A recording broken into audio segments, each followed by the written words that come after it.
श्री हनुमंतांच्या जन्माची कथा. हनुमंतांचा जन्म त्रेतायुगात अंजना एक स्त्री वानर यांच्या उदरी पुत्र स्वरूपात झाला. अंजना तसं पाहिला तर पुंजिकस्थलाला नावाची अप्सरा होती, परंतु एका श्रापामुळे त्यांना वानरीच्या रूपात धर्तीवरती जन्म घ्यावा लागला. त्या श्रापाचा प्रभाव भगवान शंकरांच्या अंशाला जन्म दिल्यानंतरच समाप्त होणार होता. अंजना केसरीची पत्नी होती. केसरी एक शक्तिशाली वानर होते, ज्याने एकदा एका महाभयंकर हत्तीला मारले होते. त्या हत्तीने कित्येक वेळा असहाय्य साधू संतांना वेगवेगळ्या प्रकारे त्रास दिला होता. तेव्हापासून त्यांचे नाव केसरी असे पडले होते. केसरीचा अर्थ होतो सिंह, त्यांना कुंजर सुदान, हत्तीला मारणारा या नावाने सुद्धा ओळखले जात असे. केसरीसोबत अंजनाने भगवान शंकराची कठोर तपस्या केली. त्याचे फळ स्वरूपात अंजनाने हनुमान शंकरांचा अंशला जन्म दिला. ज्यावेळी अंजना शंकरांची आराधना करत होती, त्याचवेळी अयोध्या नरेश दशरथ पुत्रप्राप्तीकरिता पुत्रकामना यज्ञ करीत होते. फलस्वरूप त्यांना एक दिव्य फळ मिळाले, जे त्यांच्या राण्यांमध्ये सारखे वाटून खाण्यास सांगितले होते. त्यामुळे त्यांना राम, लक्ष्मण, भरत, शत्रुघ्न पुत्र स्वरूपात प्राप्त झाले. विधीचे विधान म्हणावे लागेल.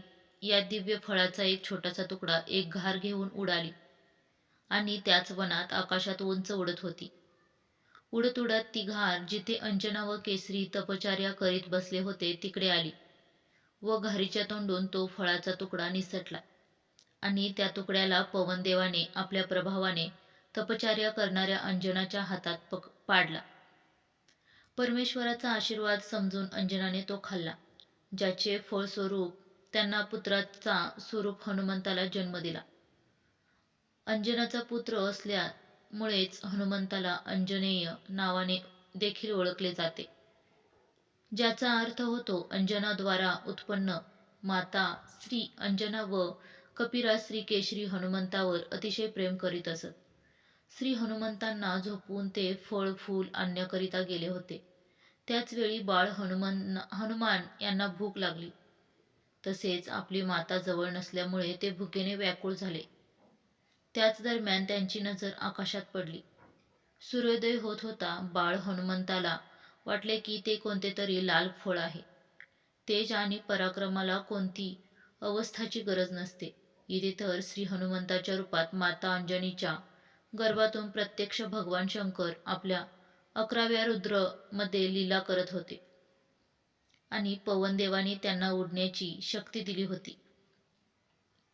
जेव्हा बाळ हनुमानास भूक लागली तेव्हा त्यांनी उगवत्या सूर्याला लाल फळ समजून त्याला पकडण्यासाठी आकाशात उडू लागले.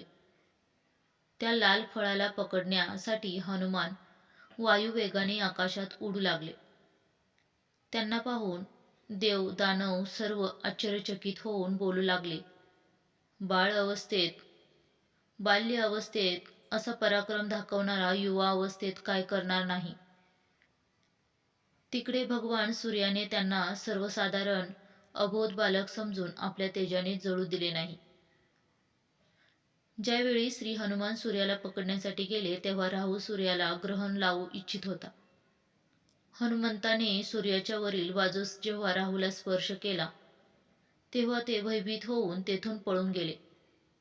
त्यांना इंद्राकडे जाऊन तक्रार केली की देवराज, आपण माझी तहान शमविण्यासाठी सूर्य आणि चंद्र दिले होते. आज अमावस्येच्या दिवशी जेव्हा मी सूर्याला ग्रस्त करण्यास गेलो असता पाहिले, दुसरा राहू सूर्याला पकडण्यासाठी जात होता. राहूची ही गोष्ट ऐकून इंद्र घाबरून गेले आणि त्याला सोबत घेऊन सूर्याकडे गेले. राहूला पाहून हनुमंत सूर्याला सोडून राहूला पकडले. राहूने इंद्राला रक्षणासाठी बोलवताच इंद्राने हनुमंतावर वज्राचा प्रहार केला, ज्यामुळे ते एका पर्वतावर पडले आणि त्यांची हनुवटी तुटली. हनुमंतांची ही दिशा पाहून वायुदेव पवनदेवांना राग आला. त्यांनी त्याच क्षणी आपल्या गतीला रोखून धरले. यामुळे संसारातील कोणताही प्राणी श्वास घेऊ शकणार नाही आणि सर्व त्रासाने तरफडू लागले. जेव्हा सर्व सूर, असुर, यक्ष, किन्नर इत्यादी ब्रह्मदेवाला शरण गेले, ब्रह्मदेव त्या सर्वांना घेऊन वायुदेवाजवळ गेले. ते मूर्छित हनुमंताला आपल्या मांडीवर घेऊन उदास बसले होते. जेव्हा ब्रह्मदेवाने त्यांना जिवंत केले तेव्हा वायुदेवाने आपल्या गतीला संचार करून सर्व प्राण्यांचे दुःख दूर केले. तेव्हा ब्रह्मदेवाने हनुमंताला वरदान दिले की या बालकाला कधीच ब्रह्मशाप लागणार नाही, केव्हाही त्यांचा एकही अंगशस्त्र होणार नाही. ब्रह्मदेवाने इतर देवतांनाही सांगितले की या बालकाला तुम्ही सर्व वरदान द्या. तेव्हा देवराज इंद्रदेवानी हनुमंतांच्या गळ्यात कमळाचा हार घालून म्हटले, माझ्या वजाच्या प्रहारामुळे या बालकाची वनवटीला मार लागला, म्हणून या कपिश्रेष्ठाचे नाव आजपासून हनुमान असेल आणि माझा वज सुद्धा या बालकाला नुकसान पोहोचवणार नाही. असा वज्र असा कठोर शरीर होईल. श्री सूर्यदेव सुद्धा म्हणाले, मी या बालकाला माझा तेज प्रदान करत आहे आणि मी त्याला शस्त्र समर्थ मर्मज्ञ बनवत आहे. अशा प्रकारे हनुमंताने बालपणीच बलवान समर्थवान होण्याचे वरदान प्राप्त केले होते. तुम्हाला ही माहिती कशी वाटली कमेंट करून नक्की कळवा. आणि हो, आपल्या मराठी कथा या यूट्यूब चॅनलला लाईक, शेअर अँड सबस्क्राईब करायला विसरू नका.